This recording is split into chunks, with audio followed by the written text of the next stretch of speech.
So we just turned a couple of pairs of pull-offs. The history of the pull-offs, it goes way back to when farriers utilised, the materials they had. They didn't have tools like we have today, mass-produced, precisional tools. Back then they utilised things that they had. So rasp was a fantastic tool. It would make towing knives, it would make pritchels, it would make stamps possibly, and even pull-offs. They would utilise all the old rasps to make their pull-offs to pull the shoes. So it's something I tried to keep alive even till this day, from being shown by guys who were young men and shown by old men in the 60s how to do it. So old rasp was probably the best material at the time. The old Nicholson post-war rasps, they're about a quarter of an inch thick. You could harden them quite well in oil or carefully in water.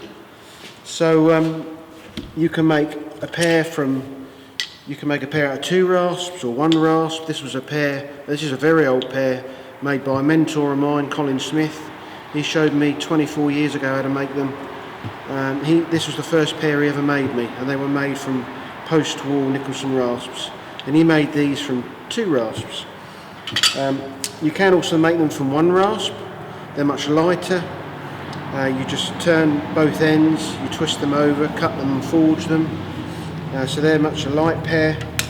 And this pair here that I've just halfway through doing, we've just turned them. They're ready to put together. This was made out of 1 12-inch tangless old post-war Nicholson rasp. So basically they would have been together in this manner, like this.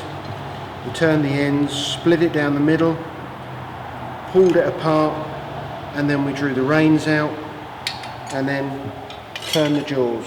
And now I'm going to, at some point, I'll put the holes in and then set them up. And that was the stage before we turned them. So again, they would have been like this, split, forged. So it's a fantastic tool to learn from. It helps with your forging ability, setting up tools. You have to make them in a pair for them to fit, so it keeps your eye in.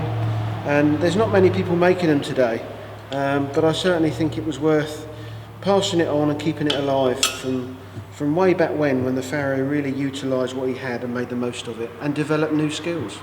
The rasps really are as and when I come by them. These rasps were given to me by a friend of mine, Adrian Devereaux, in the UK.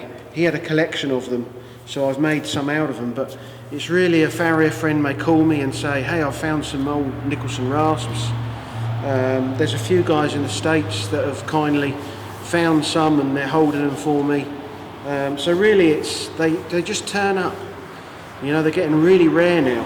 But you can make them from modern rasp.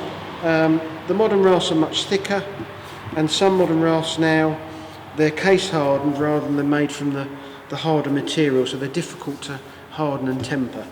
But you can make light pairs out of modern rasp. But it's just nostalgic and nice to bring something of old to the modern times.